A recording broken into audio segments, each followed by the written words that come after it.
Hi అండి, welcome back to trade with Divi. మొన్నటి Nifty మంచి మూమెంట్ ఇచ్చిందండి.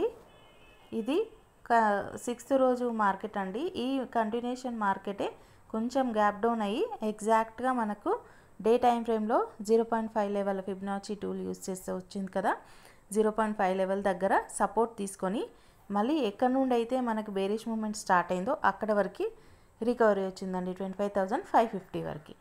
సో రేపటి నిఫ్టీ ఎలా ఉండబోతుందో చూద్దాము. మన క్లోజింగ్ వచ్చేసి 25,492 అంటే అరౌండ్ 500 దగ్గర క్లోజ్ అయింది.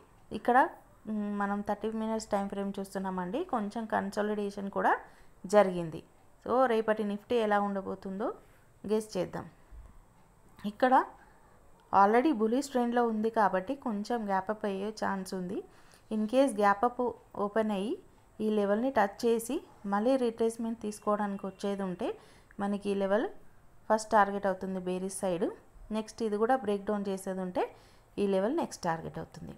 లేదంటే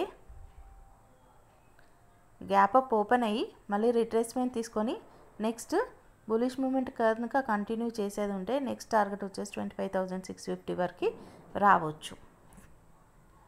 లేదంటే ఈ కన్సాలిడేషన్ జరిగిన తర్వాత మనకి బ్రేక్ డౌన్ ఇచ్చేసి మళ్ళీ బులిష్ ట్రెండ్ వచ్చేది ఉంటే సేమ్ ఇందాక టార్గెట్సే కాస్త గ్యాప్ డౌన్ అయ్యి ఈ లెవెల్ని బ్రేక్ డౌన్ చేసేది ఉంటే next target 25,395.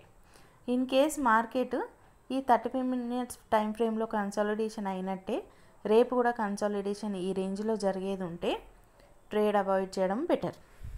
Hope you like my video. Please like, share and subscribe. Thank you.